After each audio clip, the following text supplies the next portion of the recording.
I'm just happy that you have a phone. Silk Road reference. Yeah, I have two actually now. Though because the one that I broke, I had it fixed in Kyrgyzstan, and then I bought a new one.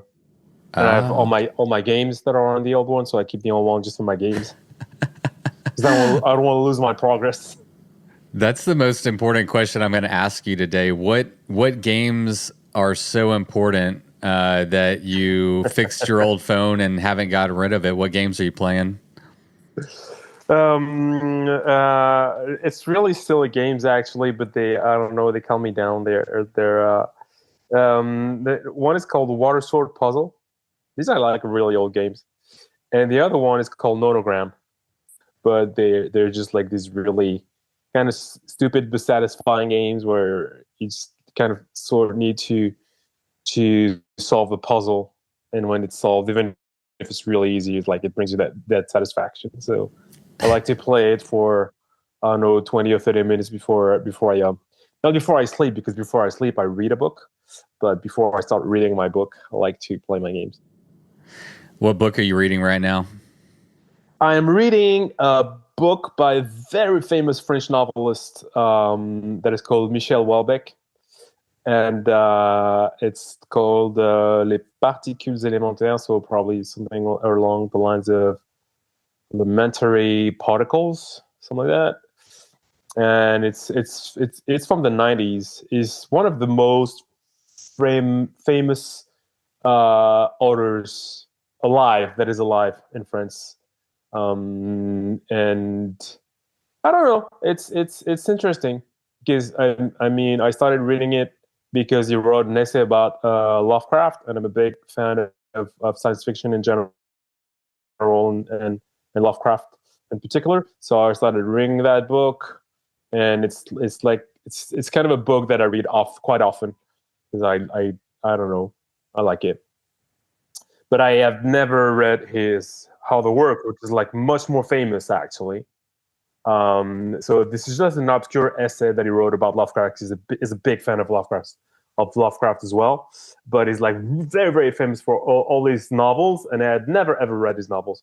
And then I was like, yeah, why not? And it's not that they're really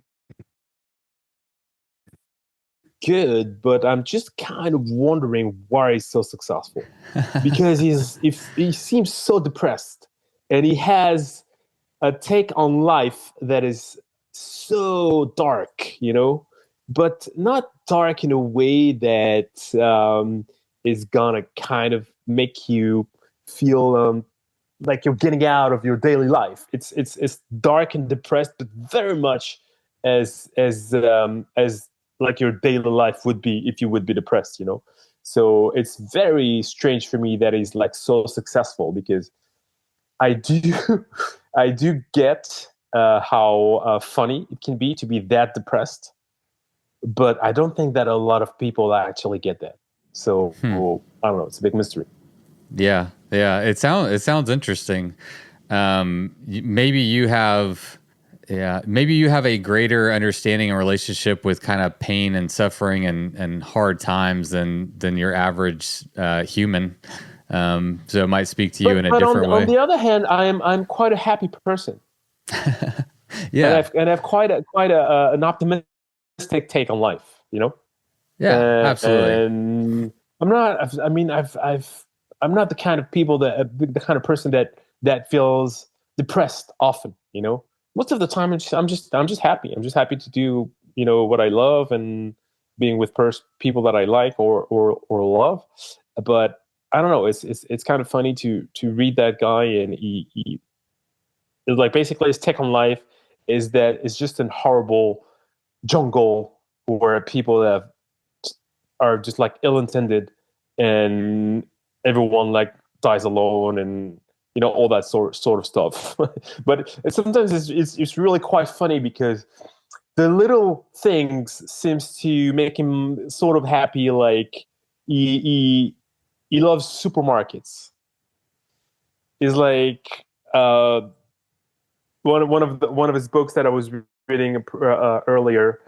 Towards the end of the book, the hero is an old guy. He moves to the countryside to be alone, pretty much like myself. and he actually discovers that the supermarket is most empty on Tuesday morning. So that's the time of the week that he picks to get his groceries, and he's like, yeah, it's some sort of that's as close as it can be to heaven to be alone in the supermarket.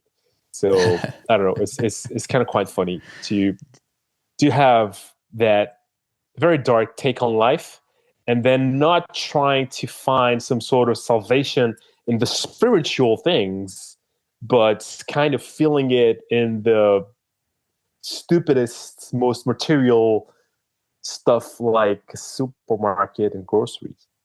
Right, That's right. kind of fun. Finding your sanctuary at a grocery store at Tuesday morning when no one else is there, like that's what's bringing you joy. Instead of I don't know, a church or a support group or whatever. Yeah, synagogue. Like the way to cure your depression is just to go to Walmart. And maybe a little bit of a secret in life. I too consider I am an optimist. I can't help it. I'm endlessly optimistic. I also know what depression and sadness feel like, but those aren't feelings that I deal with like a lot, But maybe there's a little bit of the secret of life is finding your happiness at Tuesday morning at a supermarket that's empty, in a world that maybe is chaotic, and I don't know. I mean, everybody has their own lives and struggles and stuff. And so that's a big topic, but finding some happiness in the small things in life, and maybe not needing to be the best bike pack racer in the world to feel satiated and feel satisfied by your accomplishments. But finding joy in the little things. I don't know. I need to read the book though. Do you know if it's translated in English? Most likely, yes. He's right. Again, he's a very famous author. So yeah. Most likely, all of his works are translated in several languages because it's again pretty famous. Yeah. I'm not much of a gamer. I don't play like any phone games or video games or anything like that. But I am a big reader. I love to read, and oftentimes I ingest reading on audiobooks when I'm riding or just in the car on trips and stuff like that. So I'm interested. I'll check it out. I'll send you a few of his books that I read, and I'll tell you which one talks about what.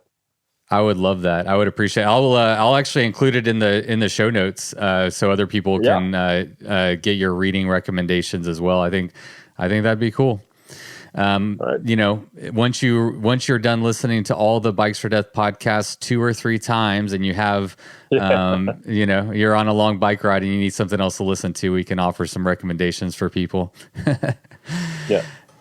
Sofiane, welcome back to the podcast, man. It's great to see you again. Last time I saw you, I was thanks for having me. Dropping you off in El Paso, Texas, after winning Tour Divide in 2022, man. So it's been a while, but it's great to see you again. I really appreciate you coming on. It's been a while. Yeah, thanks for inviting me, especially to talk about what we're going to talk about. Yeah. Well, listen, man, you've been on the podcast at least 3 times, maybe 4 times. I didn't go back and count, but you've been on a few times, and you're very well known. So let's just get right into it. You made a post on social media that really stood out to me just like a couple days ago, and the image was a graphic, and the graphic was some of your wins. So I'm going to just list those for the audience. We have the Italy Divide in 2019, the Inca Divide in 2019, Atlas Mountain Race in 2020, French Divide in 2020, and then you won the Silk Road 3 times in a row, back to back in 2021, 22, 23, and as I just mentioned, you won the Tour Divide in 2022. Did I miss any? Yeah, you missed the Bright Midnight that I won this year in Norway. That was this year, 2023 Bright Midnight in Norway. Yeah. So the first line of your caption assigned to that graphic was, "So where do I go from here?" And almost immediately I was like, oh, I want to talk to Sofiane about this. I want to know what's going on. So yeah, like let's just get into it. What's going on behind the scenes? What prompted you to make that post? It's just that I was contemplating going to New Zealand in January to take part in a race that is called Tour to Waipunamu, that is organized by Brian Alder, which is a friend of mine that I met on the 2016 Tour Divide. And I'm usually quite excited when I make plans for trips and races, and especially fleeing the winter in France to get to somewhere on the other side of the planet. And I was contemplating doing that, and I don't know, I couldn't, get myself to buy the tickets, and I couldn't really get myself to commit to that. And I wasn't really excited, and I felt it was weird because New Zealand is a beautiful place, because I have friends there, because the race is going to be very interesting with some very, very good racers. Louis Sedor, who won the Tour Divide in 20, is it 17 or 18? I can't remember. I think it's 18. I want to say And 18 too. Yeah, Yeah. I want to say 18. And Joe Nation, who took part in Tour Divide this year and is a super strong router as well, with a good cross country background. Steve Halligan and Martin Struckout. Well, really nice, some good competition at the start of this race. And yeah, I wasn't really excited about it. I wasn't excited about that, and I started wondering why. I started wondering why I couldn't really get myself to book these tickets, and why I wasn't excited about going away and going on a long trip and traveling and riding my bike. And and then I was like, maybe I'm just tired, a little bit tired at the end of the season, and maybe it's that thing that I thought would happen. Uh, well, pretty much when you dropped me in El Paso.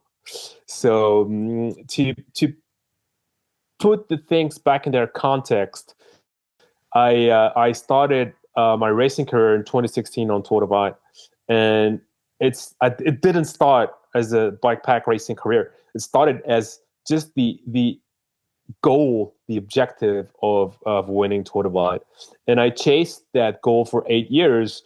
And while I was chasing that goal, I was also building a bikepacking career and winning a bunch of races all over the world. But I never really stopped thinking about Tour Divide and why I was there in the first place. And ever since I had started racing, I had always told myself that after Tour Divide, I would just not necessarily retire, but I would have to reevaluate everything with that, because that was always the end goal.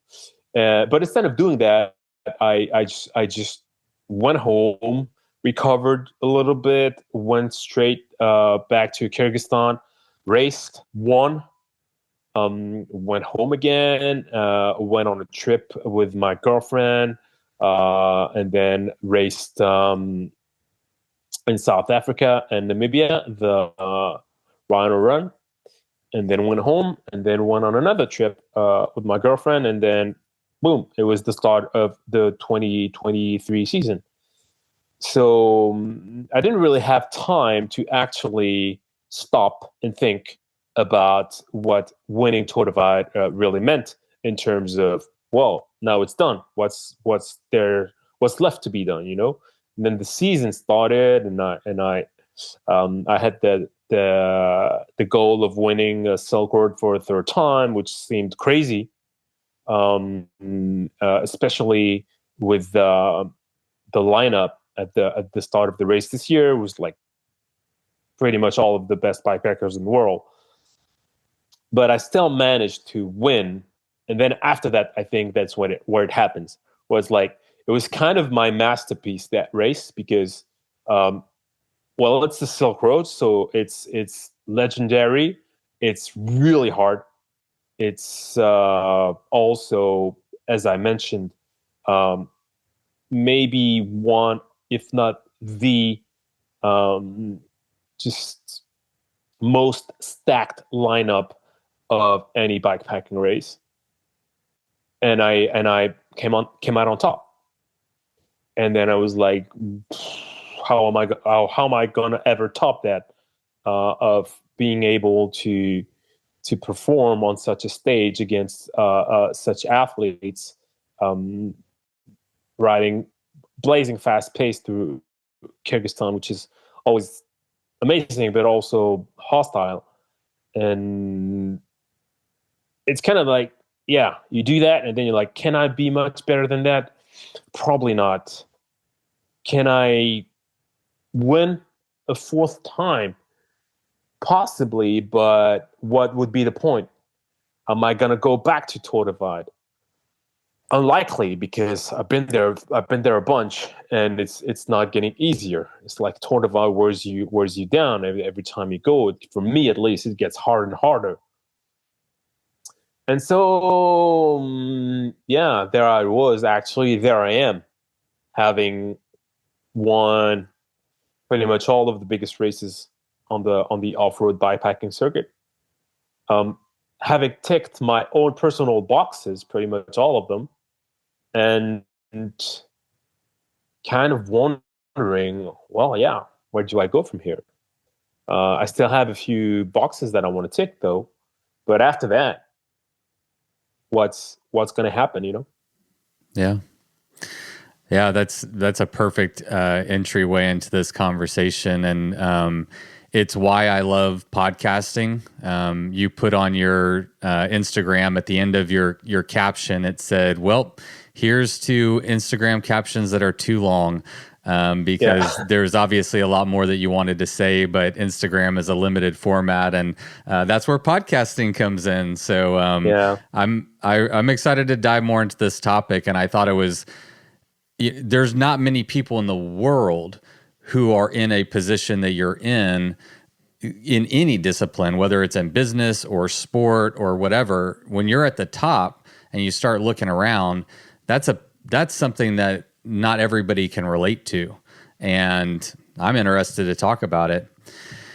As we build the context of this conversation, I was thinking, could we go back to potentially like 2018, Sofiane? Like, you started in 2016, so by 2018 you'd gotten your feet wet, and then, after 2018 it was like just winning.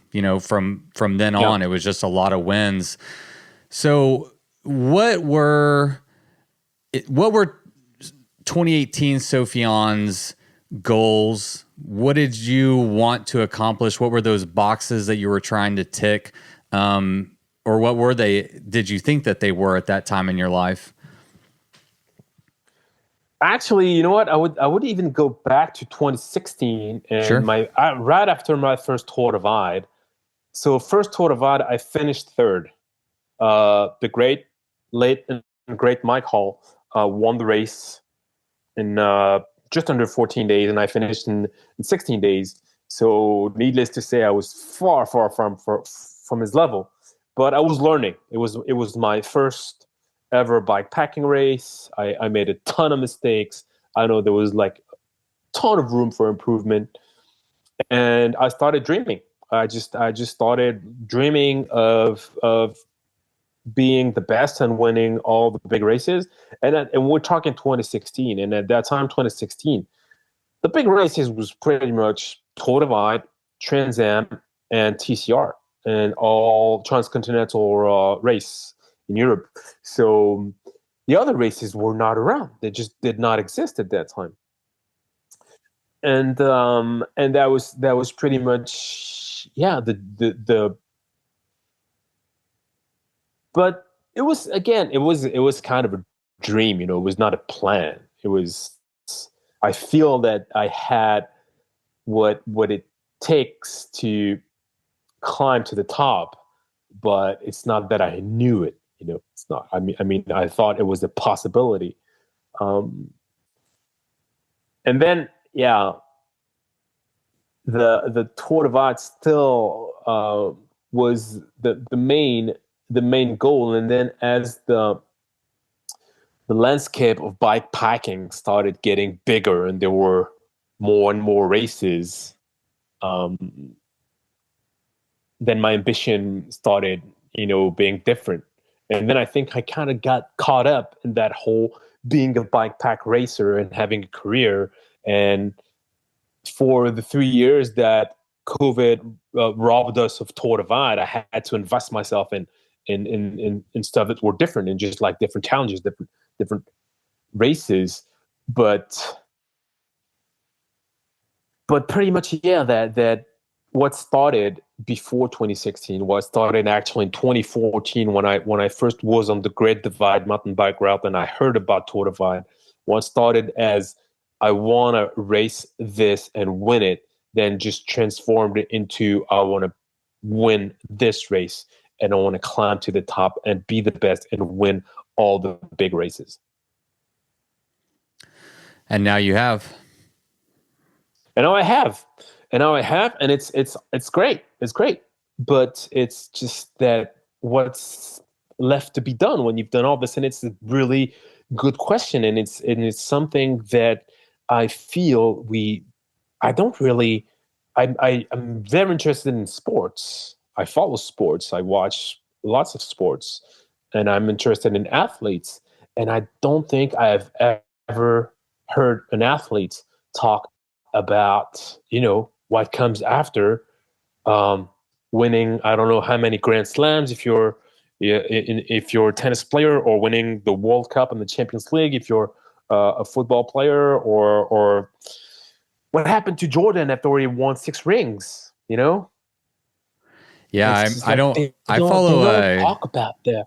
Yeah, I follow tennis. I'm a big tennis player. Not I know who Michael Jordan is, but I'm not familiar with that sport too much. But like, yeah, what keeps Djokovic motivated?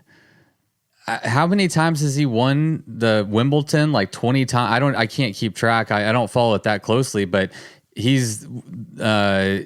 just can't stop winning. But he never like lets his foot off the gas. He's finding something. All these athletes are. Jordan, I mean, whoever stays at the top for a really long time, they're finding a way to continually light a fire, to stay motivated, to stay training, to stay mentally focused. And you're right. You don't ever hear about any of them talking about the struggles with that. And you have to assume that they're having struggles, right? Of course. It can't be easy to always. There's no way it's easy to be at top, but they're always finding that internal motivation. And on some level, like when I read your post, it sounds like that's the part that you're grappling with is trying to find what lights your fire right now, what gets you excited. And I'll quote you. You made a film about your third Silk Road mountain bike race titled "The Will to Win." And one of the things that you said in there is to be a successful bike pack racer, you have to want it really bad, like really, really, really bad. And you said, I do. And so maybe you could talk about like where your motivation comes from. And I'm curious if that's part of what you're struggling with, is like wondering where your motivation comes from now. Where does that will to win come from now?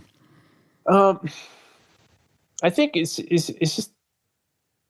probably two things. It's probably first off, it starts with setting a goal, having a dream, but not just a dream.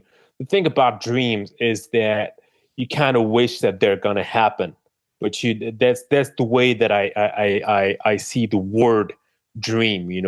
It's something that you kind of hope it's gonna happen, but it's not something that you work towards to.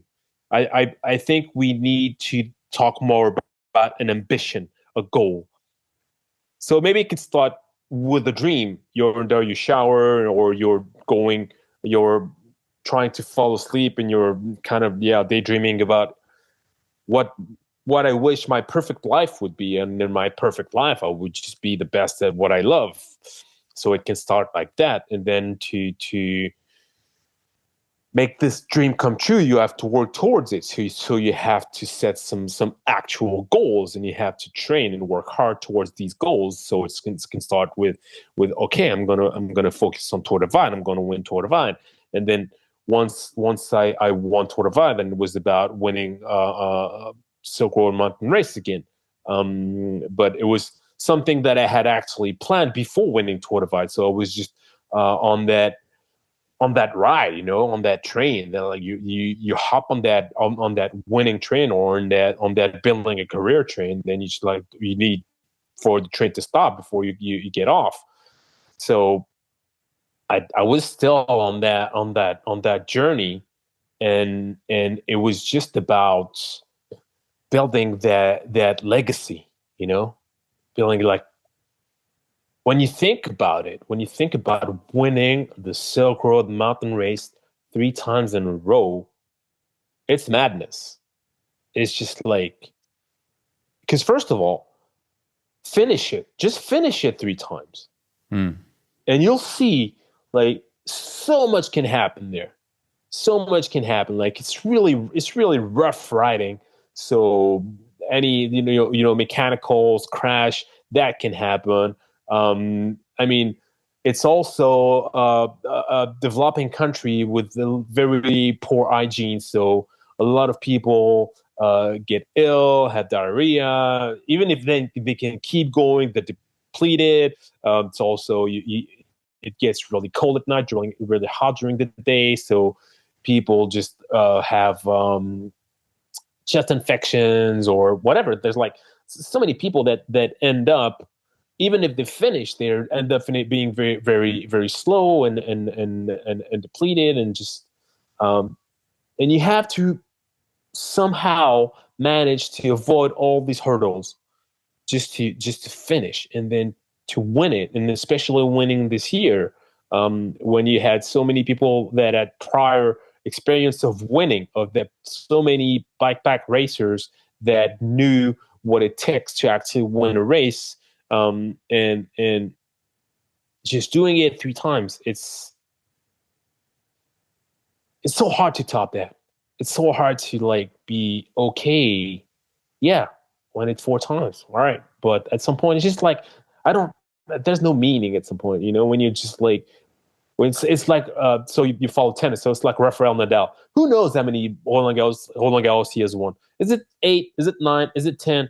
No one has any idea, because it's too much, And you don't want to be the Rafael Nadal of bikepacking, You want people to have some interest in watching the Silk Road Mountain Race at some point,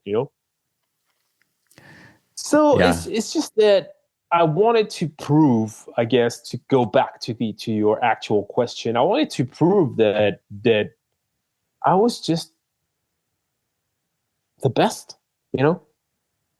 that I could have the consistency of winning, and winning every time I had set myself that goal of winning. I don't think it's actually possible to win all of the races, because, like, as I say in that film, you need to want it really, really bad, and it's just like to mentally strain yourself and inflict yourself the kind of damage that you need to inflict yourself to win a bikepacking race 3 times, 4 times, 5 times a year. That would be just pure madness. Because you need to dig so deep to do that. So you can do it once, twice, maybe 3 times a year, but doing it like race after race after race, like every two months or something like that,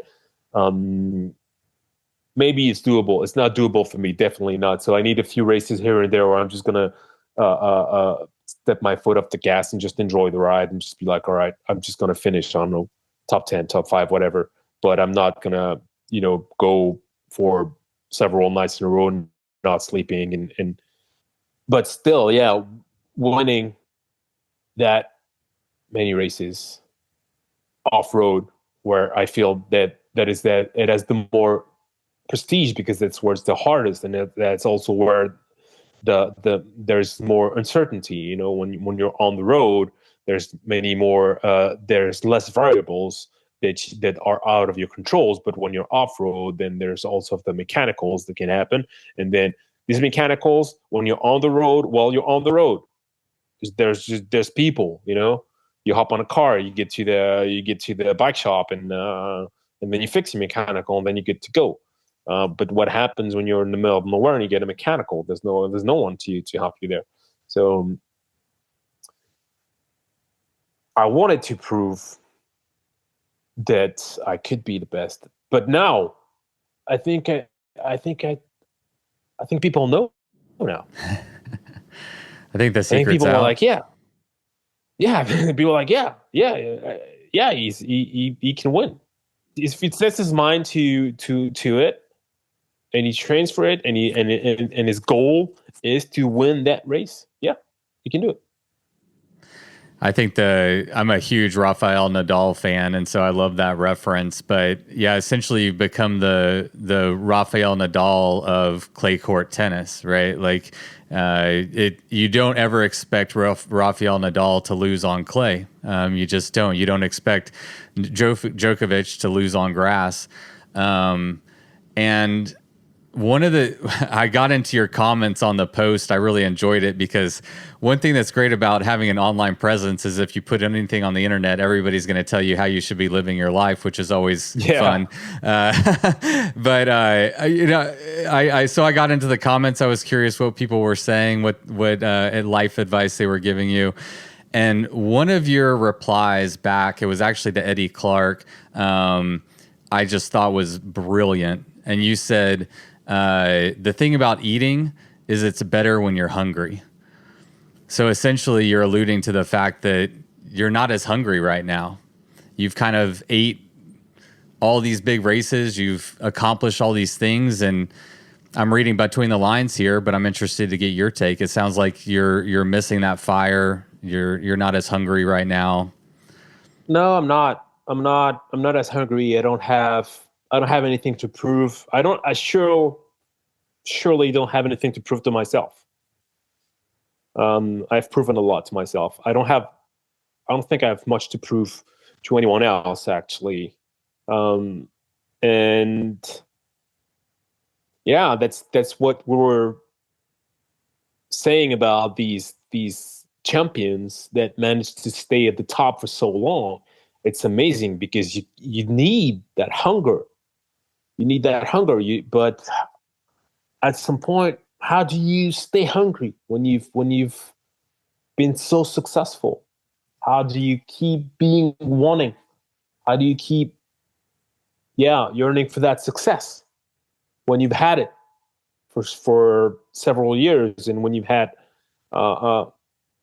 it's just, I don't know how they do it. I don't know how they stay motivated. I don't know how Rafael Nadal goes for 9th Roland Garros. So like, what difference is it gonna make for him?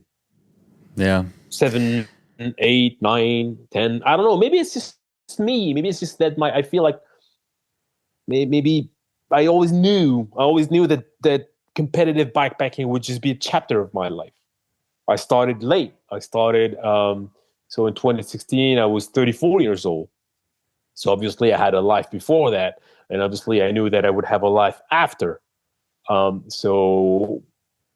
maybe it's different for these champions that grew up and started, when you're professional tennis player or professional basketball or football player, you start practicing from 5-6 years old, and it's your whole life, right? And that's all right. Whereas me, I've had a life before, and I want to have a life afterwards, and it's just I kind of got into that sport knowing that it would just be a chapter, whereas for the champion it's but it must be even harder for them. It must be like so hard. Well, they do have the money though, that makes it easier. But still, you can imagine you have like a 20-year long career of just playing tennis every day, just like all the time, and winning and winning and winning. And at some point, like your body says no more.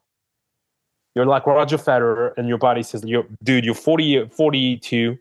Like, Yeah. you can still win a few because you're so good that you can still win a few, but what would be the point? So now it's like time to retire. What do you do, man? What does Roger Federer think in the morning when he wakes up?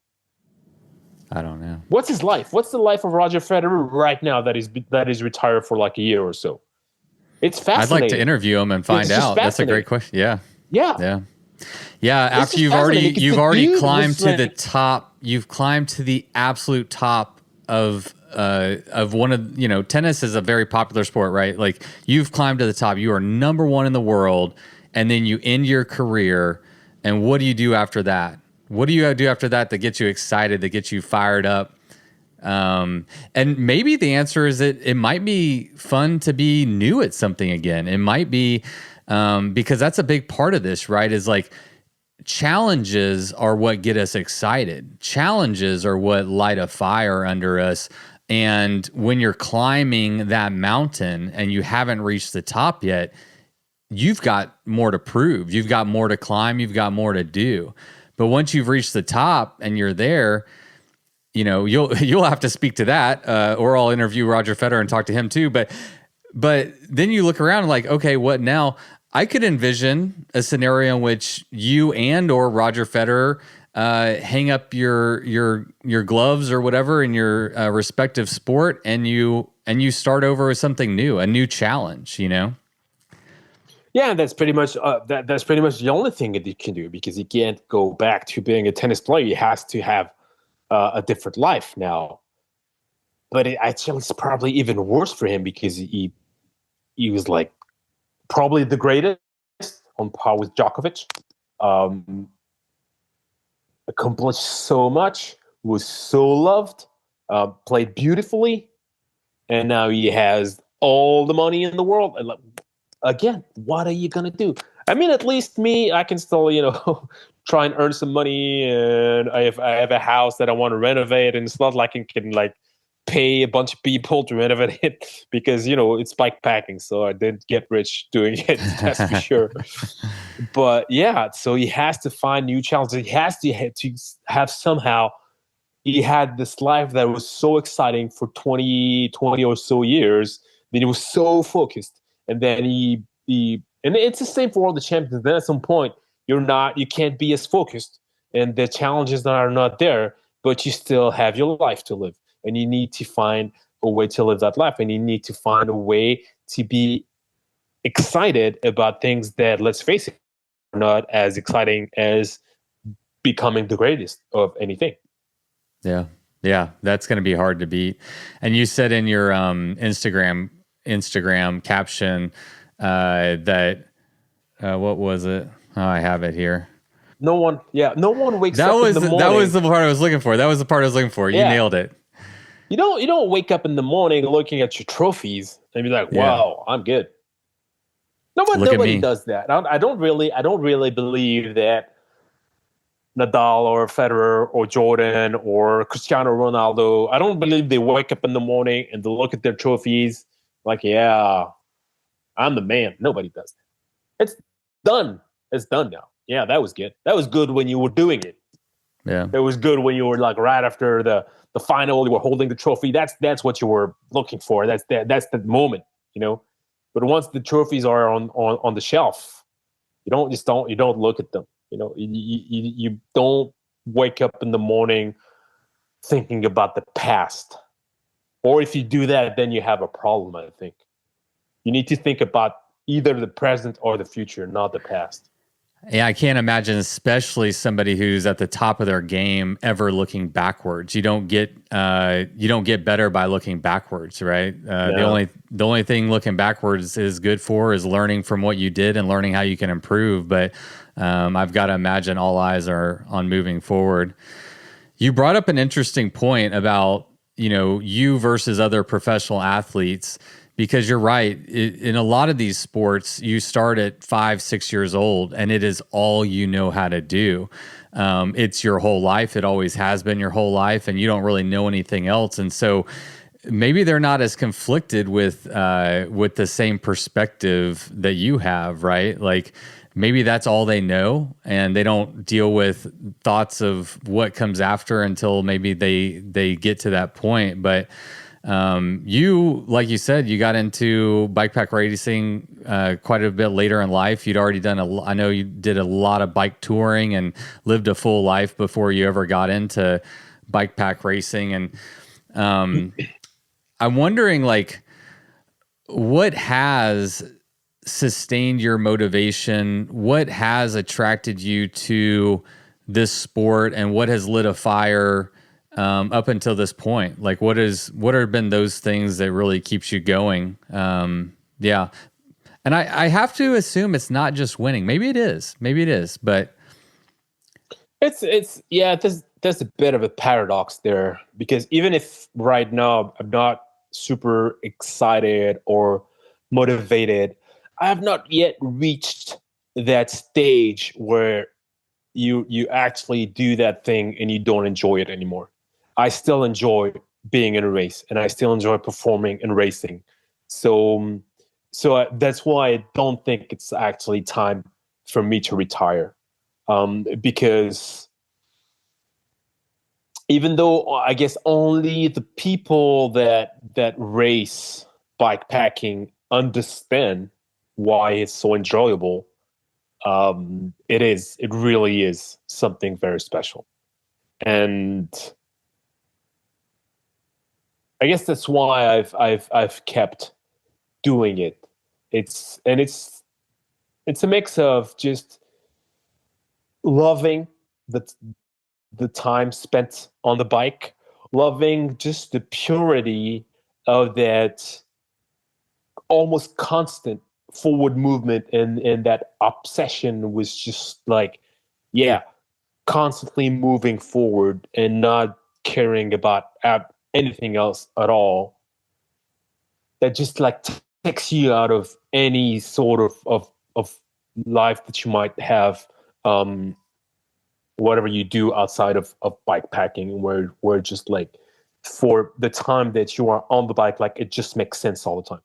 It's just like everything has a meaning, because the goal is just to keep moving.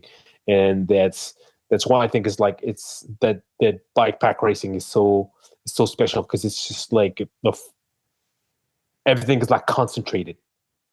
Everything that you love about bike packing, about being on a trip and going to that place and then to that place, like it's just this times 100 or 1,000. So it's very special.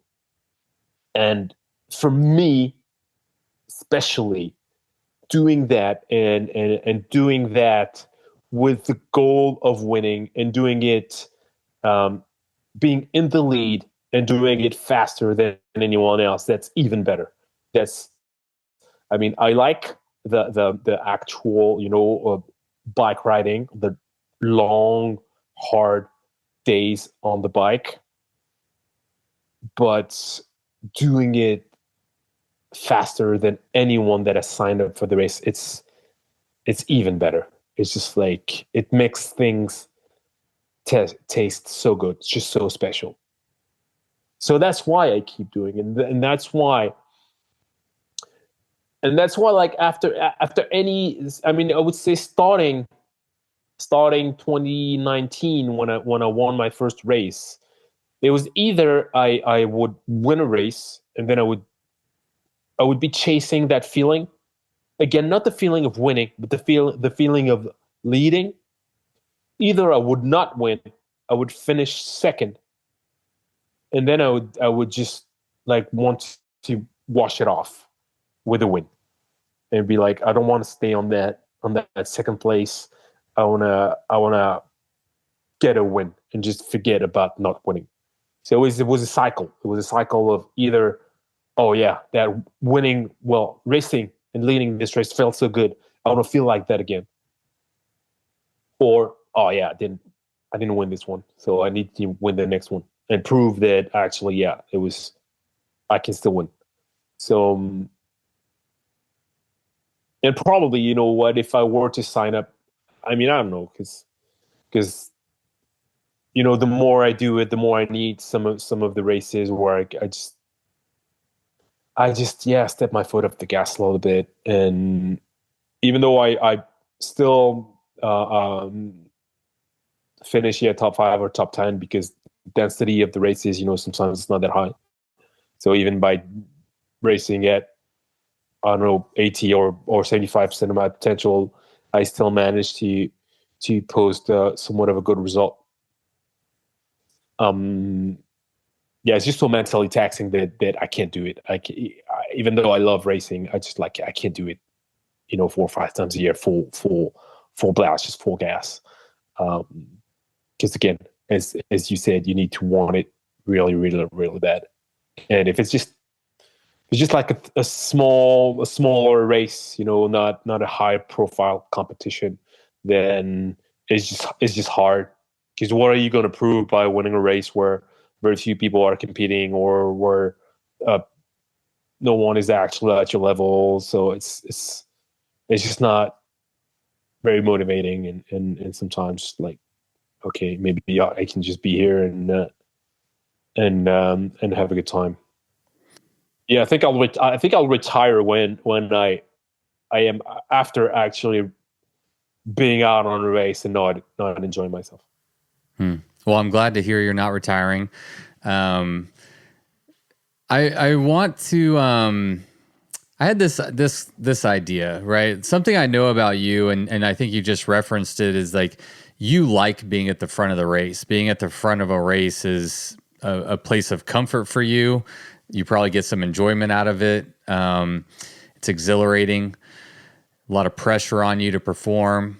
I'm putting words in your mouth, but you know, I want to zoom out. So I know that about you. I know you like leading races, but right now you're leading bike pack racing. You're at the top of this sport. And it's, you know, you're struggling to find the motivation, to find the same level of joy and the fire that you had at previous races. And you're having this dialogue with yourself. What's different about leading a race versus leading a sport? Why is this not as exciting? Well, because it's factual, you know. When you're like right now, Mm, you say I'm leading a sport. I know I'm at the top. I know I'm among the best, but there can be a debate. You know, it's debatable who's the actual best. Is it me? Is it like, would I win a bikepacking race against Lachlan Morton, for example? I don't know. You don't know. He doesn't know. Probably depends on the distance. Probably depends on the terrain. Maybe it does not. Maybe it would bit me anywhere. I don't know. So it's different. It's a debate. It's a debate of who's the actual best. It can be me. It can be Lachlan. It can be Ulrich. It can be I don't know. I'm running out of names, but yeah, I got nothing to offer. I mean, I think Lachlan is an interesting conversation to have, but yeah, you're the most winningest person right now in bike pack racing. So that's one way to look at it. But you're right. I mean, that's a nuanced question. And we would have to get every single elite bike pack racer, endurance racer on the same race at the exact same time and run that. And we'd probably have to run that 10 times to see who came out yeah, on top the exactly. Yeah. most times, right? Because there's mechanicals, there's weather, there's all kinds of challenges. So, yeah, I mean, it is certainly debatable for sure, but And to keep on answering your question, yeah, it's like I said, you don't wake up in the morning thinking about, I'm the best backpacker in the world. That's not what happens. I don't go to bed at night, and I don't wake up in the morning raising my arms like, yeah, I'm the best backpacker in the world. That's not what I do. Whereas when you're leading a race, you are actually riding a bike and you know you're ahead of everyone and you know they're chasing you and you know you're trying to get away and you know that that finish line is over there and your goal is to get there first. And it's, you know, it's an actual, it's just your day to day. It's just like, it's not even just your day to, it's your minute to minute, you know, it's like, it's your only horizon is reaching that line and reaching it first, and and you just keep on thinking about, yeah, I'm there, I'm getting there, I'm gonna get there first. So that's why it's different, being the leader of a race, being at the top of a discipline. I don't think it actually I don't think the two are related. I don't think they feel the same. Yeah, it makes a lot of sense actually. It's a much different thing to actually be in the moment versus kind of the day to day minutia of being number one and continue to work towards number one.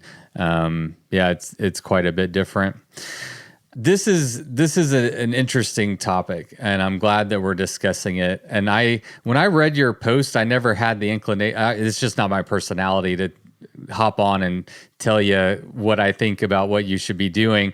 My inclination is to ask you, like you're sitting in this position, and whether you're number one or not is, I mean, I guess there's some nuance, and we could debate that, but regardless of positioning in the bike pack racing world, you have accomplished more than you ever set out to do, and you're now looking around and wondering how to keep it exciting. I'm wondering what ideas you've come up with. Like, one thing we all love about you is like you're a unique and authentic, interesting, thoughtful person. You're endlessly entertaining to watch on a bike, and you approach it in your own unique way. I don't know. I assume that what you're looking for now is a way to do that at this stage in your career. And I'm wondering if you've had any ideas. Is there anything that is getting you excited? Is there a new way to frame what you're doing that is bringing you joy and excitement? Or is it just, let's see, you said in your post, this is a season of doubt, or this is a time of doubt, or are you just kind of shrouded with doubt at the moment? Yeah, it is a time of doubt. That is for sure, and it is. I know I'm closer to the end of my career than to the beginning. That is for sure, and it's not just my age, because I mean it's bikepacking, so you look at JP and you know that you can do great things even at 47, 48, 49, 50. So it's not the question. It's not just the age, but I know I'm definitely nearing the end of my career. Um, Again, because of motivation more than anything else. I still have, as I said, a few boxes that I want to tick. Especially, there's always challenges, I don't think that what's gonna happen from now on is gonna define my legacy. My legacy has been defined now. I mean, 3 Silk Road Mountain Race, 1 Atlas, one Tour Divide, and other stuff. So, but I'm passionate about bikepacking. I I love the sport. I love the community, and I love having a connection to the history of the sport. And this is why I was so obsessed with Tour Divide for so long. It's because it's the granddaddy, and the same way I want to connect with the history of bikepacking by racing the original races. Arizona Trail Race, Colorado Trail Race. My friend Tim Tate resurrected the Grand Loop. It seems like a crazy challenge, Hmm. and it's not the kind of challenge that defines your legacy, but it's just like, it feels so interesting to connect with the origins of the sport, and just like to get a feel of, yeah, some of I mean, a race can be legendary for different reasons. It can be legendary even for the second edition, like Silk Road, because it's like so extreme and so beautiful that it was like an instant classic, or it can be legendary because it's just incredibly long or incredibly hard, or it can be legendary because it's been around for years. And when you have races like AZT, like CTR, I think they have a special meaning in the history of bikepacking because they've been around for the longest. These are races that I still have not raced, so there's definitely an interest here for me. I do intend on racing AZT next year. Ooh.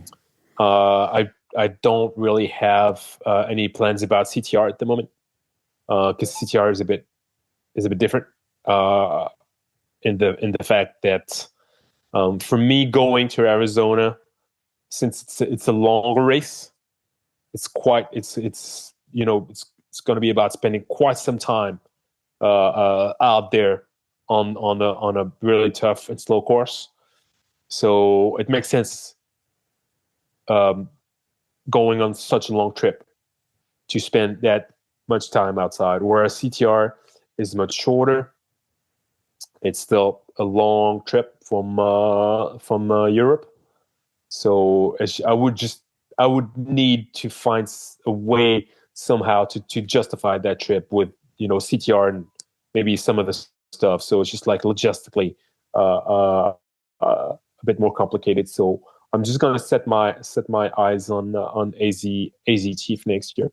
Um, and yeah, as you know, this year I raced Highland Trail 550.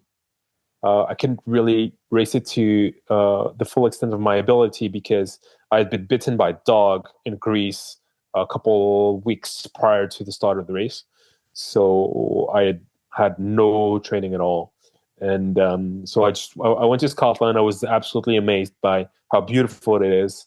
And I got to know the course. I got to know the event. And now I want to go there and do my best and win it, because let's face it, I don't. My goal is never to just do my best. My goal is always to win. That's other people's And goals. No, because I don't. You know me, I don't like to be a hypocrite. Yeah, I love it. Yeah, I don't like it. I just like I don't. I know that in the US, you have a different state of mind. In the US, people are actually allowed to say when they have an ambition and when the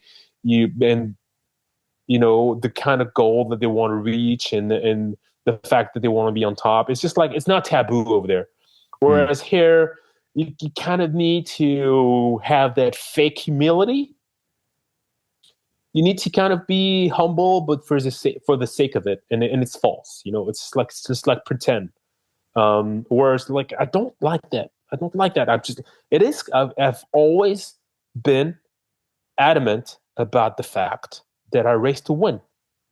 So any race that I set my eyes on, the goal is the same. It's just to win.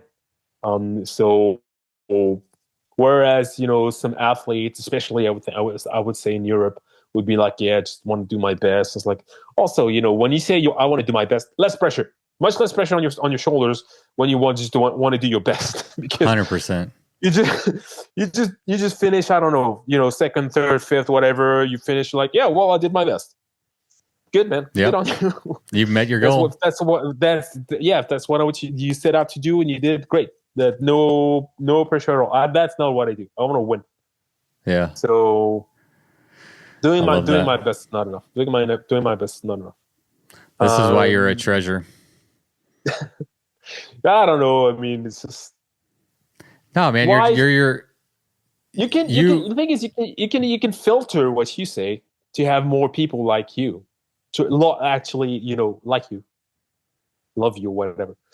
You can do that, but what's the point? What's the point? Yeah. Because I'd rather say what's on my heart and have some people like, I don't know, I don't like him, he's arrogant. I don't know. Maybe I am, or maybe I'm not. Maybe I'm just realist that I actually won these races. Is that arrogance? No. I don't think so. I won them. It's Yeah. just like I didn't win them by accident. That would be a lot of accidents. So I don't think that you need to pretend to, and it's not about humility, because I think it can be successful and humble at the same time. But Right. I Yeah. think I think you're a humble person. I I think, don't know that I'm a humble person. I don't know. Maybe I am. Maybe I'm not. Well, I think, But honesty is a big part of humility, right? Like you are very honest, you're very authentic to who you are. And I think that has to, at least in my mind, dovetail really closely with some level of humility. Or maybe it's just pure honesty. But it's relatable to people, at least in America. I don't know about the French audience. We'll see how they take to it. I don't know. But I feel there's something at the culture in France where it's almost shameful to want to be successful, you know, and it's almost like, yeah. I mean, in the US, when you're the best and you say you're the best, well, if it's a fact, people are like, yeah, he's when Michael Jordan says he's the best, we'll be like, yeah, Michael Jordan's the best. That's what he is. But I think that if a French athlete would were to say, "Yeah, I am the best," even if he's proven that he's the best, then he will just, I don't know, this. I don't think it's something that people are ready to hear in France. I think there's something about some sort of, yeah, need to be modest, even though it's not real. yeah, You false need to pretend modesty. that you're modest. Yeah. Well, I mean, at the end of the day, Sofiane, you're the one who has to live in your body and in your skin and deal with, life in the way that makes sense to you. And, the way I look at it is when you are authentic to yourself, when you present yourself in an authentic way, online, through your racing, through podcasts, whatever it may be, you're doing yourself a favor because you're giving yourself the freedom to just be yourself, right? Like if you are trying to hold yourself to a standard that is unrealistic for yourself, some social norms that you feel like you need to abide by to, get more Instagram followers, then you're stuck being that person, right? Like you can't ever get out of being that person. And so I think there's a great freedom in being who you are. And, and I appreciate it. It's why I'm always eager to talk to you and hear what you're thinking, what's on your mind, how did that race go? Because,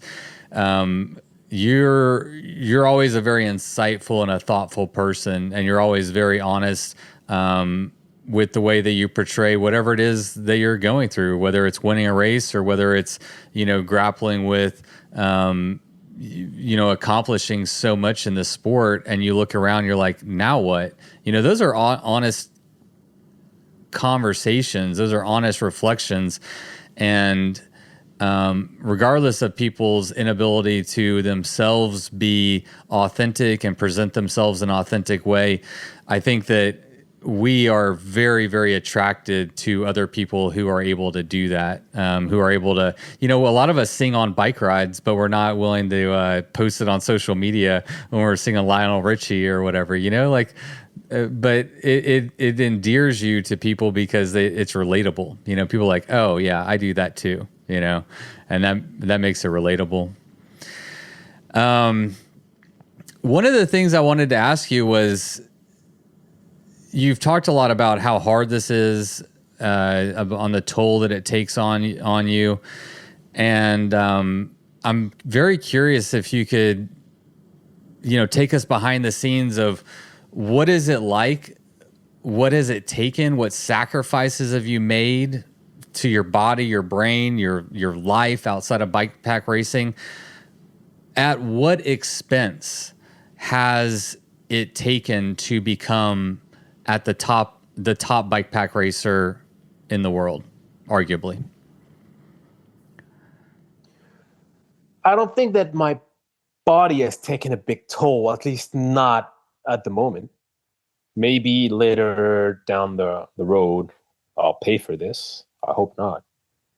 Um, yeah, maybe just a few dysfunctions in my hands, due to the pressures on the ulnar nerve. Sometimes my some of my fingers get stuck, stuff like that, or some scar tissue. Uh, um, a few, well, yeah, some scars obviously on my body from different crashes, falls, or dog bites. And my sleep, I was an insomniac before starting, uh, uh, and I think it's worse now. Um, and yeah, it's just I think the biggest toll that it took is like, now when I set out on a bike packing race, I know how hard it's gonna be. Hmm. And sometimes I just, if I don't feel it like right away, it's like I just like instantly give up. Like what happened last year on the Rhino Run. I the first night I was pushing my bike up a rocky, steep, just very cold climb. It was, I don't know, 2 or 3 a.m. and I stopped. And I was like, this is how it's gonna be.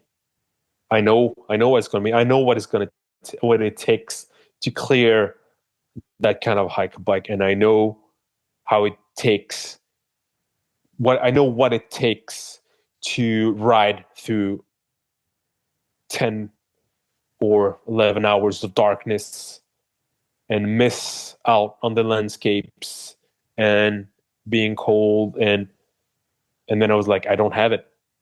The kind of resolve that you need, the toughness, the mental toughness, the ability to dig as deep. Now I instantly know, if I for an event, if I have it or not,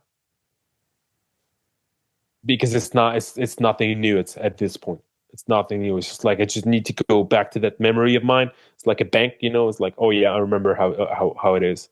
And I feel like if you have that motivation, that hunger that I had for things like Tour de Vaders, Silk Road, then that experience is going to help you. But if you don't have it, that experience is just, it's just going to slow you down, because you're going to be like, ooh, the times that are coming are going to be super challenging, and I don't want to go through that kind of stuff. I don't want to. I want to, end up um, whatever, hypothermic, sleep deprived, hungry, depleted, and every kilometer or every mile it's just gonna be hell. And it's like, why would I inflict that to myself for the sake of which line on my resume? I have enough on my resume at the moment that I don't need to inflict this to myself. So, but yeah, I don't know the toll that it took. Yeah, again, as I said, I just hope that I'm not going to like early Alzheimer from all the lack of sleep, all the sleep deprivation, Oh no, all that yeah, I kind of hope not. stuff. That would suck. That would really suck. I would be like, yeah, maybe I should have done something else with my life. Hopefully all of the your brain is being so stimulated at the same time when you're in a new place. You have all these logistical challenges. There's unforeseen things that come into the picture. And the same way you play games with your phone to, get your brain activated, your brain is very stimulated during those races at the same time. So maybe it balances itself out. Maybe it just Yeah, balances itself yeah, out. yeah. I don't want to look too deep in the potential consequences, because I don't want to, if it's it's bad, I don't want to know because I want to keep doing it Yeah. for a little bit. So Yeah. Well, then we won't dig too deep into that. Let's yeah, yeah. dig. Let's just pretend that it's very healthy. Let's be optimist. It's fine. This is Yeah, the best thing you could be doing for your we're both body and your brain. optimists. So Yeah. let's do our thing of thinking that everything is gonna be all right.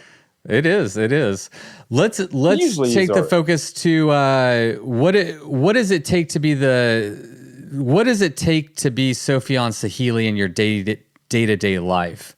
Your training, your food, nutrition. What kind of sacrifices, like how hard are you working? How much of your life is dedicated to this? What are you doing in your day to day life so you can show up and even give yourself, because like you just said, like you got to have it. You got to have that hunger, that drive, that mental thing where you're like, okay, I'm going to go and endure this really, really hard thing. But before you ever get to that point, you got to get yourself there and you got to put yourself in a position to potentially win. Honestly, it's pretty easy. It's I think it's much easier than having a 9 to 5 job in an office. 9 to 5 job in an office, you need to wake up at, depends on your commute, but 7:30, 8, whatever. I wake up whenever I want. I never Yeah. put I never put an alarm. I wake up. Then it depends where I am. Basically, being Sofiane Sehili, training is just traveling. Training is just bike packing. I don't really have like a coach or structured training or, my nutrition's like the good thing about bike packing is like nutrition is not that important. The really important thing is like to have a stomach that is able to handle food that comes from pretty much anywhere in the world, food that comes from a gas station in Wyoming or some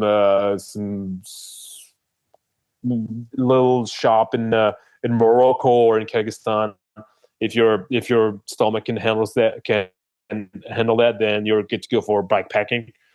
And then yeah, it's just like I tried as I described my year earlier in the podcast. Yeah, last year I went on several trips with my girlfriend, so we're just bike packing, and then maybe during one of these rides I would have some little intervals like, oh yeah, this climb I'm gonna go full gas on this climb, just like try and stay in shape.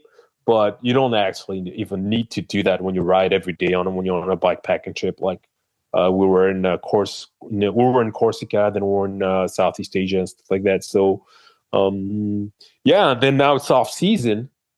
I don't really know when my next race is going to be. It was probably going to be in end of May in Scotland. So now being Sofiane Sehili is just renovating a house. So it's I don't have a car though, so I have a cargo bike, and I do everything. I do everything by bike, either with my road bike or my cargo bike. So that keeps me in shape. That makes sure that I'm always riding. And then yeah, if when a race is like right around the corner, I'm gonna maybe ride, not necessarily more but harder, but these are just short periods, probably like little training blocks for probably like 2 weeks, 10 days long. So it doesn't take a lot of dedication to be a bikepacking champion. Actually, it's much easier than being Roger Federer or Michael Jordan. So is it harder? Is the real challenge actually in the race itself, to Yeah, push yourself that hard? Yeah. That's yeah, where the yeah. I real think it's challenge that comes that's in. the specificity of bikepacking is like there's so much that is in your head. It is so much and there's so much that is about how much you want it. And this, I think, I'm pretty sure this is why I won the Silk Road this year. I don't know that I was the best athlete out there. I don't know that I was the fastest bikepacker. But damn, I won it more than anyone else. That is for sure. I know that. I know that for a fact that I wanted to win this race more than any of the other guys there, and that's what made the difference in the end. And that's what you need. You need the ability to push yourself just to exhaustion. the ability to like stay on the bike until you cannot physically stay on the bike, until you're just like falling asleep. And if you stay on the bike, you're just gonna end up in the ditch. And so you stop and you actually take a nap. But that's what you need. You don't need to be like the fastest cyclist. You need to be the one that is like the hungriest, thirstiest. So take us to the Silk Road, for example.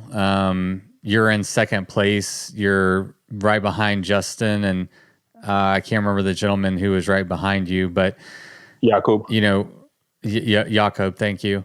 And with specificity, what are you tapping into? What is your thought process? What are you thinking to yourself that keeps you pushing forward when you don't want to, until you're about to fall over on your bike? Like, where do you go? What are you tapping into that keeps you pushing, man? Losing is not an option. Losing for me is like second place is losing. I know that for a lot of people, second place is great. And it is, in a way, great. But for me, not being first is losing. And this is something that I hate. I don't want this to happen. It's not that I just absolutely want to win. It's just that I absolutely do not want to lose. It's almost different. It's the same thing, but it's almost different. Yeah. But it's just that sometimes you don't have a choice. Sometimes you're not the best, and you end up not winning. But I push myself as much as I can, because just no. Winning is the only option. Losing, it can't happen. It just can't happen, because that would be a disaster. That would be like a total disaster. And it's not, and of course, now that I'm sitting here with you chatting over the internet on a podcast, I do know that it's not an actual disaster. Right. I have enough of an understanding of the situation. But when I am in the context of the race, when I'm on my bike, I am blind to the fact that it is not the end of the world. It is almost like it's the actual end of the world when I'm riding and actually, you know what? If we go back to Silk Road, I was there. I was convinced that I was going to win. Even when I was in second place chasing Justin, I was like, I don't know that I'm going to win, but I'm convinced that I am. It's a nuance, but it's still two things that are different. So I was convinced that I was going to win, and it was an obsession. It was the only thing that I could think about. It was just winning. And then at some point I was like, maybe you should think about what's going to happen if you don't win, because it's a possibility. Even though you're convinced that you're going to win, the reality of things is that there is the world, there is a universe where you don't actually win this race. It's not impossible. So maybe you should start thinking of this. And you know what? I could not envision a scenario where I was not winning this race. My brain refused to think about something else than victory. I could not. I've a good imagination. Yeah. But this I was unable to do. That's fascinating. Because no. You can't even like let yourself think about the option of losing. Right, it's not an option. It's completely off the table. Yeah, it is. Is this? It's that. Sorry. Yeah. Is this speak to who you are? Have you always been like this? The not just the will to win, but the will to not lose, or is this something you learned about yourself and found in the sport of bike pack racing? This is completely new to me. Hmm, This is like completely new. Like I had no idea it was like that before starting bikepack racing. that's crazy. I just like no idea. I was not into sports. I was not into competition. I had never actually, competed in any sport, so I didn't know that I was like that. I just discovered that when I started backpack racing. I discovered that I was not, and also I became like that. I became like that by winning and winning and winning. Hmm. It's just like it. I built that. Of course, I started by being fairly competitive with my first race, and then with subsequent races, and then the first wins. Then it just got it's a trait of my personality that just like got stronger and stronger. Yeah, that's really interesting. Um, what has been your most devastating loss? And I'm including second, third, fourth, fifth place. And when I say loss, what has been the race that really ate you up or was really devastating to not come out on top? Um, it was directly after the Atlas Mountain Race. So basically, the way that things happened is in 2019, I won the Italy Divide. Then I went to Tour Divide. I was leading when I dropped out right after the Brush Mountain Lodge. Then I went to Inca Divide and I won it. Then I went to Atlas Mountain Race and I won it.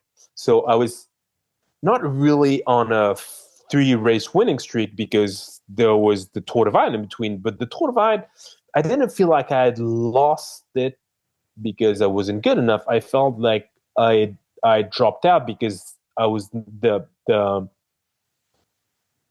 racing on my terms because it felt like really dangerous. It felt like I could, and it was actually our first podcast. The first time that we recorded the podcast together, Yep. I was at Hmm. Brush Mountain Lodge, and I know. So cool. yeah. So people, like, if you want to understand what happened during Tour Divide, you go back to that episode of Bikes or Death. But basically, it was like the last four races. Every time I chose to keep going, so three times out of four, I chose to keep going, and I ended up winning. And after that, I raced the Hope 1000 in Switzerland. So it's a 1,000 kilometer long off-road bikepacking race with a ton of elevation. And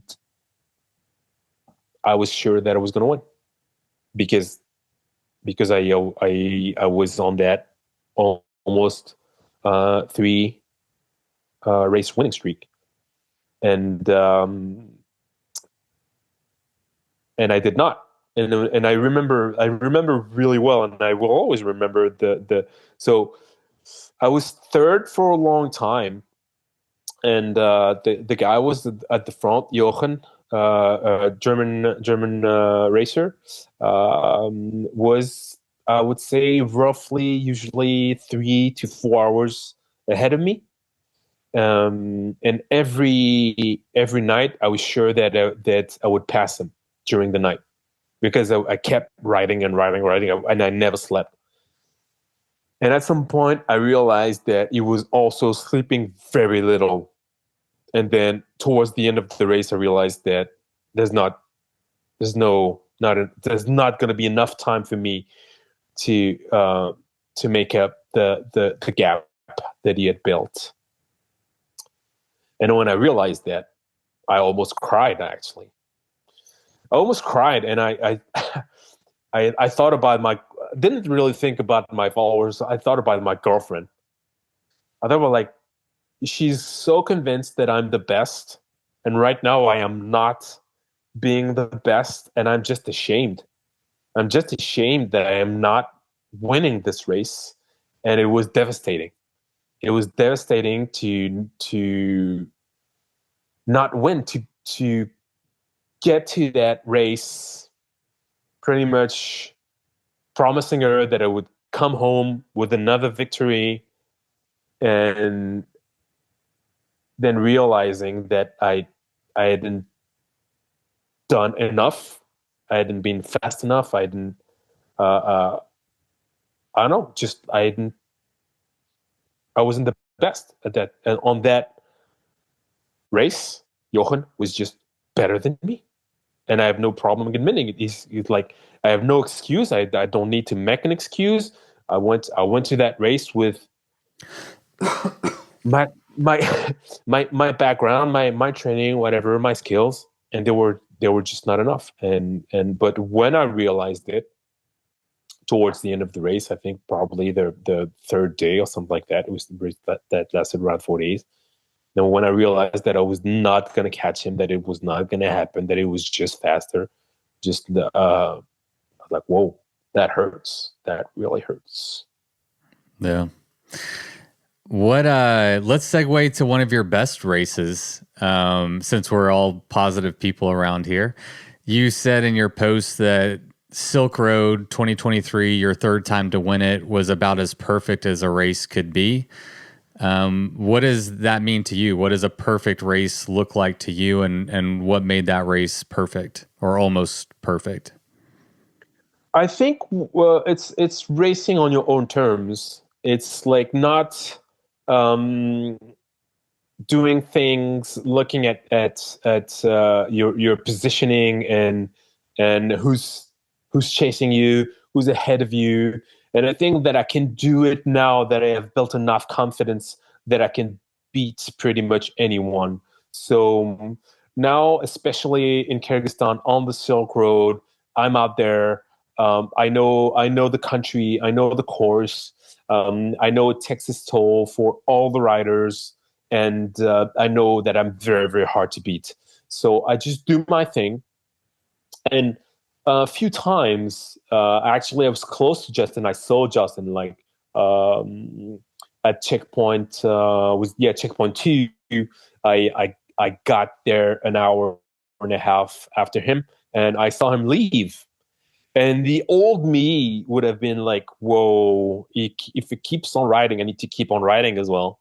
But I was like, it's a long race. He's gonna build a bit of a lead right now, but I don't care. I'll catch him at some point. And it happened again. We got together. I think it was towards the midway point of the race in a small town, and I decided to sleep in a hotel, and I decided to keep going. And again, I was at peace with this decision. I was like, well,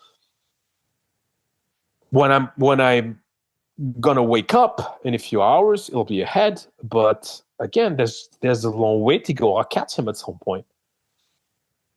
And so having that confidence that I now race the way that I know how, with my strengths, and that when I need to step my foot on the gas and I need to cut back on sleep, then I do it. Um, and so I did what I wanted to do in that race. So it means that when I wanted to stop, I stopped. When I wanted to sleep, I did. And when it was time to cut back on sleep, I did it. And yeah, I didn't really have any moment where I thought I'd made a wrong decision or lost time. Of course, there's still going to be a few tiny mistakes here and there. Some things that are out of your control, but yeah, it comes very close to perfection in that I didn't oversleep, didn't either undersleep, or maybe once though. But yeah, slept in the right places, didn't pass up on opportunities to stay indoors, um, didn't lose time for stupid stuff, and just like was constantly on the bike, focused, pedaling, moving forward, and playing on my strength, which is being able to go with on very little sleep. And I know I was not riding as fast as Jakob, who finished second, but yeah, the last stretch when we were very close to together, then he had no other choice than cutting back on sleep, like me, because he hadn't. The only way I think that he could have won this race is if he would have passed me before the last 24 hours, because he needed a head start, or he needed more sleep. But the thing is, when we found ourselves, the both of us, with the same lack of sleep, then I was faster, because he's not used to that, to riding in that state. He's used to sleeping more and then riding harder. And by doing that, sleeping more and riding harder, he managed to pretty much be, yeah. Before the last 24 hours, we were, I think, 7 kilometers apart. And that's what he managed to do. And then he was there, and he knew that if he were to sleep 4 to 6 hours, then I would build too big of a gap for him to close, even by riding super fast. So he had no choice. He cut back on sleep. I did cut back on sleep too, but that's what I usually do, and it was enough. It was enough, and I think it was a perfect race in that I I slept the right amount in the right places, and I never really lost time anywhere. I didn't messed up my resupplies and stuff like that. Always had food when I needed food. Um, Always had water when I needed water, and I didn't have well, no stupid mechanicals and stuff like that. So yeah, close to What perfection. ab- yeah, what about at the very, very beginning of the race, you had a crash that took out your cell phone, um, which to me sounds daunting, right? Like your cell phone allows you to know where other people are at the track leaders. You can call your girlfriend or text her, get messages from friends. I'm curious how that impacted your race, if at all, or maybe you know exactly what you need to do, and it doesn't matter where the other dots are, and you're just going to go perform the way you need to. But to me, that sounds daunting, to lose your cell phone at the very beginning of a long and hard race. Yeah, I'm not gonna say that I freaked out when I found out that my phone was broken, but for sure I was worried. I was worried, but I managed.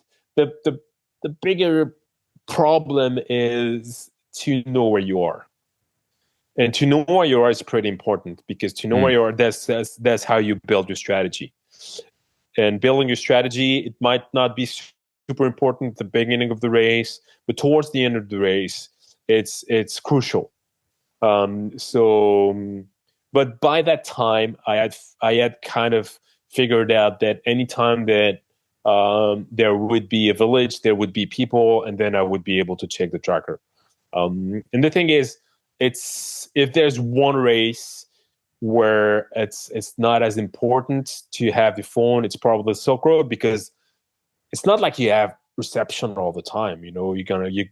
It's actually rare that you have reception. So Yeah. I'm not gonna say that we're on a level playing field, because it was definitely easier for them.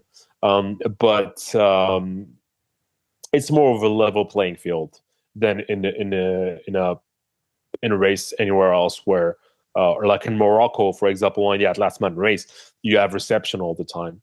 Hmm. So there, I knew that I could check the tracker on other people's phones, and maybe once a day, and maybe the other races could check the tracker, I don't know, twice a day or something. But in the end, it was such a close race with such strong racers that the the the only strategy was to do your best and go as fast as you can and sleep as little as you could. You know, it's not like there was at some point a time where you could relax. At some point where you could like, okay, I'm gonna sit down for an hour and have a big meal. You know, it was not that kind of race. It was a race where Yeah. there was always someone to catch or someone breathing down your neck. Yeah, it was fun to watch from the dot watcher's perspective. It was so tight Yeah, up front. It was just like, holy shit, what's going to happen? I can't imagine what it was like to actually be out there. And I referenced it earlier in the podcast, but you on your YouTube channel, you created a short film called "A Will to Win."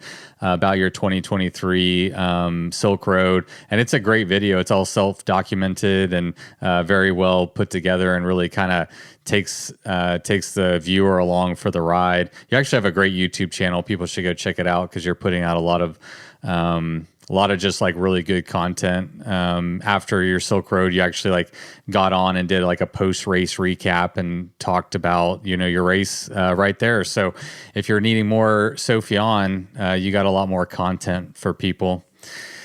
Let's, what does 2024 look like for you? This episode is going to be the first episode of the new year. So everybody's making plans, making goals, making New Year's resolutions. You know, what if any ones do you have? You mentioned the AZT. What else is on your horizon for this next year? Yeah, so Highland Trail 550, as I said, and you know, for me, I just moved to the countryside in a big house.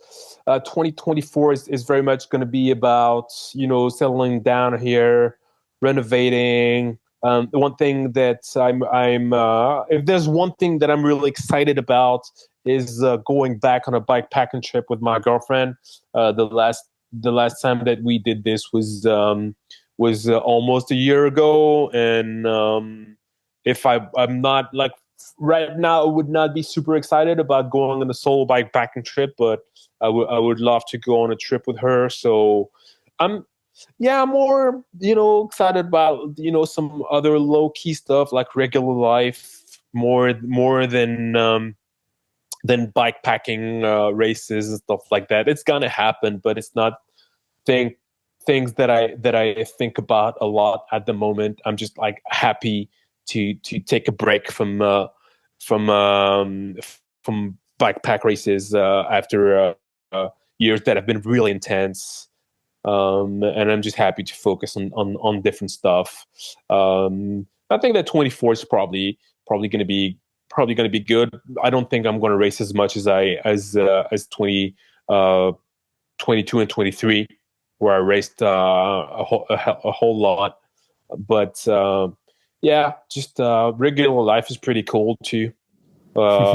Sometimes, and you just need to focus on that, and yeah, like I don't know, discovering my new neighborhood, cool gravel tracks around here, cool mountain bike tracks, and just like settling down here, and we'll see what 2024 brings in terms of bike packing, and yeah, I don't doubt that it's going to be cool. I know that I'm just in a phase at the moment where I don't ride as much, but I'm not worried. You know, it's just like you need to do what you want to do. You Yeah. don't need to go on a ride because you feel obligated to go on a ride. You don't need to go on a long trip on the other side of the world because you feel obligated to. You need to wait for the right moment when you actually crave these things. And I think that right now, what I crave is just like taking care of my new home and spending quality time with my girlfriend, and yeah, just focus on just regular life. Yeah. It sounds really nice. I remember when so I drove you after the Tour Divide, for the listener, after Tour Divide in 22, I drove you and Manu from Hachita to El Paso, Texas, to get so you all could get on your airplane. But during that trip, we talked about a lot of things. One of the things that we discussed is you were telling me about this dream, this goal that you had of buying a house in the countryside, and you've now done that. So why don't you tell me about your house? It sounds cool. I'm happy for you. I'm happy that you, I'm happy that you kind of put that piece of the puzzle in together. So what is that looking like? Where'd you land? So it's in the southwest of France. It's in a region called that is formerly called the Quercy, which is now called the Lot. And it's a really old farm that dates back from 1854. It's made of stone, like solid stone, like thick ass walls. And I have a bunch of land, quite a big land. The house is pretty big, so I don't know square foot, but it's 150 square meters. So and the land is almost I don't know if acres is right, but I don't know in square meters that's 17,000. So pretty big piece of land. I have a swimming pool. Oh, dang. Yeah. It's not that I was looking for a house with a swimming pool, but I was looking for a house with some land and a quiet place. And then we ended up finding this one, and I was like, it has a pool. All right, I'll keep it. I'll buy it. It can be useful. But yeah, there's a bunch of work to be done on the house. So I'm quite the handyman, actually. So I'm just happy to be here and work on the house and furnish it and just it's an old one, and then they renovated it in a way that it's just like the way that they were doing it in the late 80s, where let's just say they didn't know what they were doing at that time. So we're just gonna try and have more respect for these old stones and undo the insults that were done to this old house, and make it something that is comfortable for us people of the 21st centuries, but still keep the spirit of the 1800s. I love it. Yeah, I don't know if you know, I'm a former real estate agent, so there's a part of me that really kind of gets excited about houses, and especially old historic ones that are being renovated in like a cool way. And I'm just happy for you, man. I know that's a goal, to just have a place that you can call your own, to have a quiet place in the countryside with a little bit of land. And that's the life that when we were talking a couple years ago that hold on. Are we there? Can you hear me? Yeah, I can hear you. Oh, it switched. Oh, there we go. Yeah, now it's switched back over. Okay. When we were talking, I guess about a year ago or something, that was like a dream, goal that you had for yourself. So it's really neat to see that that's kind of coming to fruition, and that's a fun project to work on, to have a house that you can renovate and make it your own. Have you ever heard of the show MTV Cribs? Are you familiar with that? Yeah. So now I'm having the idea that I want to do BOD Cribs. Next time I want to come to your house once it's renovated. I want to interview you while we walk around. Maybe we go for a dip in your pool. We go right around your neighborhood. Yeah. That would be a good episode. That would be cool. That would be really cool. BOD Cribs with Sofiane Sehili. Yeah. So it's a pretty cool house. I'm genuinely excited. I'd be very interested to see it, and to and maybe even make this a reality. My girlfriend and I are currently working on. We want to do a bike tour in Europe, and we want to do a proper bike tour, like probably mostly paved, not big miles, focusing on art, culture, food, scenery, that kind of stuff. I know you're a big bike tour. You have done, and you go on a lot of tours. What is your favorite region of Europe to go and tour, if you had to pick one? Wow.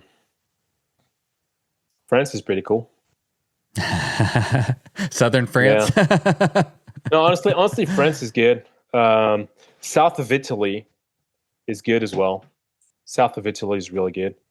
Yeah. Some of the islands like Sardinia is pretty awesome too. It's like, I would say, yeah, south of Europe, especially, yeah, south of France, south of Italy, Spain. These are, I would say, if you're gonna ride on road, what's great about France is like there's such a network that you can always find secondary roads that are super quiet. Spain doesn't have the same kind of network, but drivers are extremely respectful. And the south of Italy, especially if you go towards south of Naples and going towards anything that is between Naples and Sicily, is like so quiet.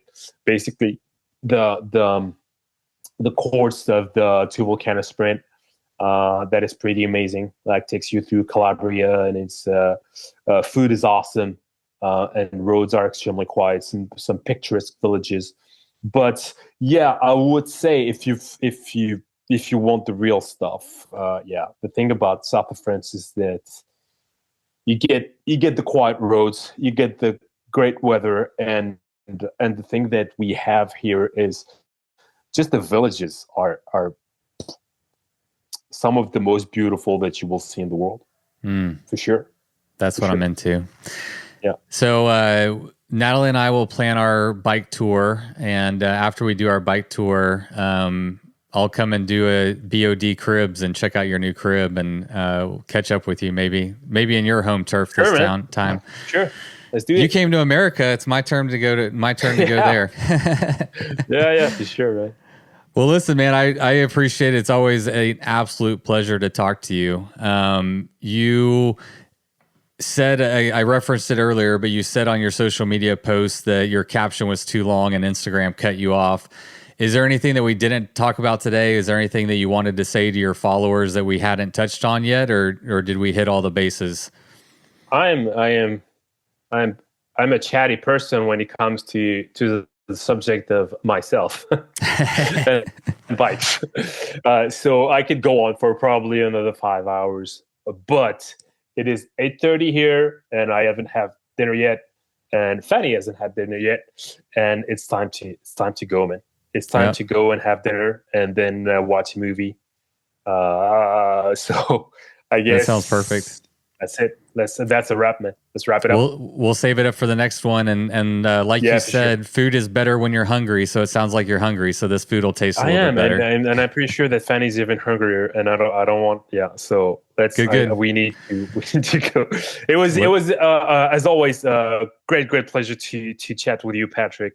Always to be on the show and have this conversation with you.